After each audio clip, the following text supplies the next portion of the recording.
Napakasakit bilang isang anak ang marinig sa ibang tao o kahit sino man na ang yumaong ama o yung magulang mo ipatatapon. No?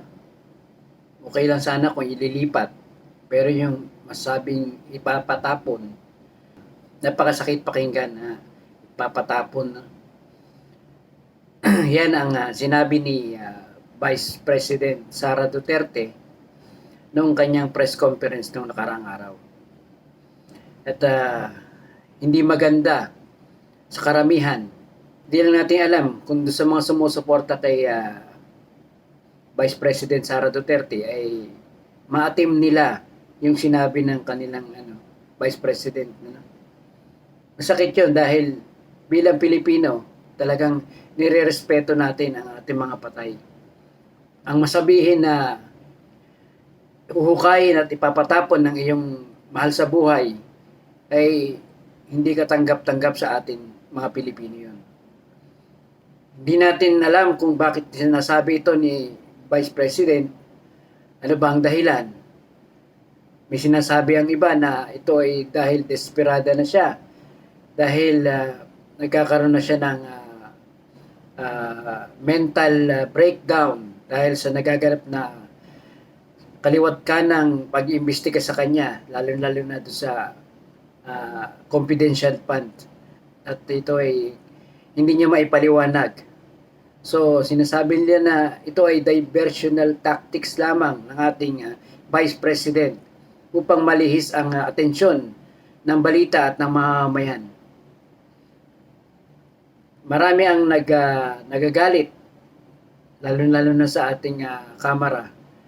Yung mga young guns ngayon na maraming nagko-komento na hindi talaga karapat-dapat at hindi katanggap-tanggap ang mga sinabi niya. Meron din siyang sinabi na pupugutan niya ng ulo ang ating Pangulo. No?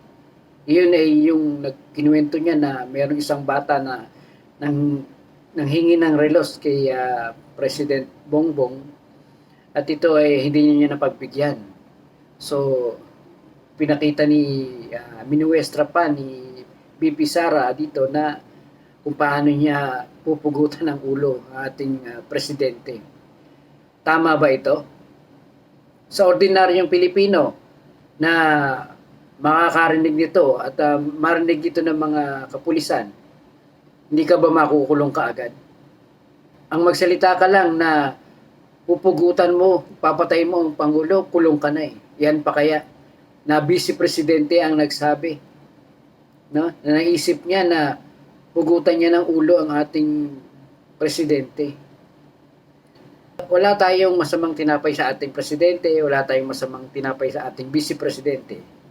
Tayo ay nasa gitna lamang.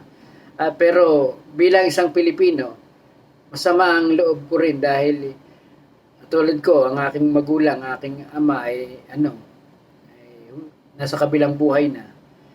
Nang marinig na ipahuhukay ang iyong ama at ipatatapon, ay napakasakit na bagay ito dahil hindi katanggap-tanggap ito sa ating mga Pilipino.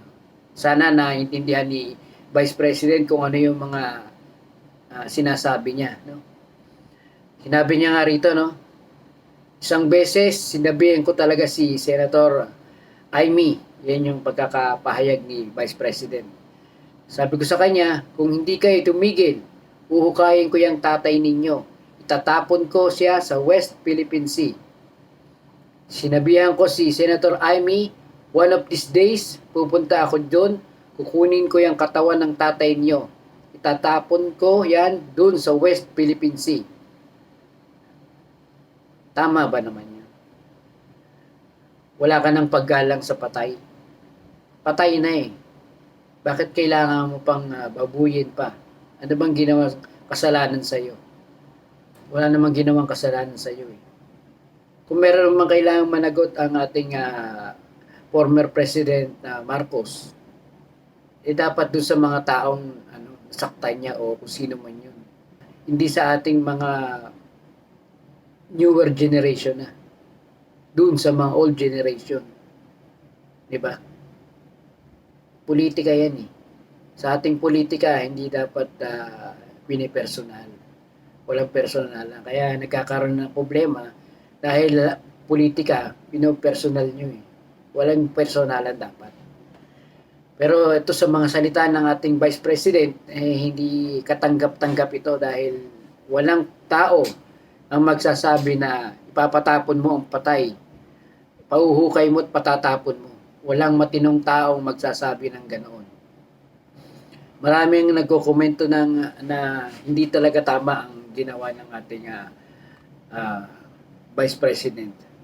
Isa na rito si Attorney Laila De Lima na nagkomento rin siya na sabi niya, I honestly believe that BP Sara is a bit unhinged to say such things as throwing the body of a man out to sea and imagining to chop off the president's head while making out her father to be a fair person who did not cross anyone. Hindi talaga tumutugma ang pag-iisip niya sa realidad. Nakakabahala. Yan ang pahayag ni Attorney Laila De Lima. No? So, marami na ang nababahala kay Vice President dahil talagang parang nagbe-breakdown daw siya sa kaliwat kanang problema na dumadaan sa kanya. Sa House of Leaders naman, the Vice President is clearly desperate to deflect attention. Yan ang nakikita nila no sa Kamara, lalo na yung mga youngers no. Sabi nila na tulad nito na sinasabi ni Representative Aurelio Gonzales Jr., public funds are at stakes here. Stop diverting the issue and address the controversy directly. Huwag daw ilihis. Diba? Sagutin mo ng diretso. Yun ang pahayag ni Representative Aurelio Gonzales Jr. Sinabi rin ni Representative Manix Dalipe, no? The Vice President is clearly desperate to deflect attention. Pare-pareha sa mga sinasabi nila. Desperado na daw ang ating Vice President. Dahil kung ano-ano nang sinasabi na malayo naman sa issue. Yung mga young guns, katulad nila Representative Zia Alonto Adyong, ayan, threatening to desecrate the dead just to shift the narrative is utterly unacceptable. Diba? Sinasabi rin si Representative Rog Gutierrez. Sabi niya, this is pure desperation. Instead of facing the allegation head-on, BP Duterte resorts to vile threats. Nagre-rage na si Vice President Sara Duterte at talagang nakikita ng ating mga kongresista na unti-unti nang para pang kung ano-ano ng mga sinasabi niya. So, sinabi nila na dapat talaga sagutin ng tama ng Vice President yung mga aligasyon sa kanya at humarap siya sa Quad Committee. Na?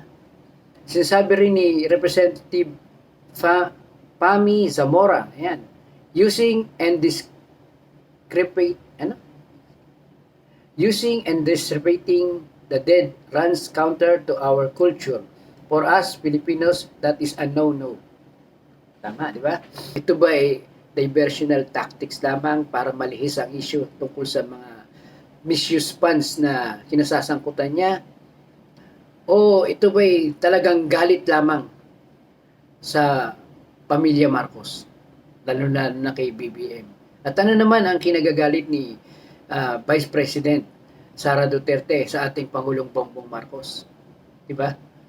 Sana naman ay doon sa mga Pilipino na nakakaintindi at nakakaunawa bilang isang Pilipino na sinabihan ka na ipapatapon ng iyong patay at huhukayin at ipapatapon, ay hindi ito maganda para sa atin lahat. Nasa sa inyo na yan kung ano ba ang inyong palagay. Message po kayo sa baba kung ano po ang inyong komento at pag-usapan po natin yan. Kung hindi ka pa po nakasubscribe sa ating channel, please like, share, and subscribe para updated ka sa mga ating mga bagong video. Click the notification na rin po. Salamat po. And sa ating pong business po, meron po tayong business, Brad's Air Conditioning po. Meron po kaming maintenance ng mga unit, meron po kaming spare parts, servicing, Brad's Air Conditioning po para sa mga aircon unit nyo po sa bahay. Message lang po kayo. Salamat po. And sa ating pong business, ang Sportio, yan, ang ating pong merchandise. Meron po tayong merchandise sa Facebook. Meron po tayong bags, caps, shirts, and nakakatulong po ito sa ating channel, sa pagpapatakbo po ng ating channel. Sportio po, nasa Facebook po. Please like our page. Maraming pong salamat.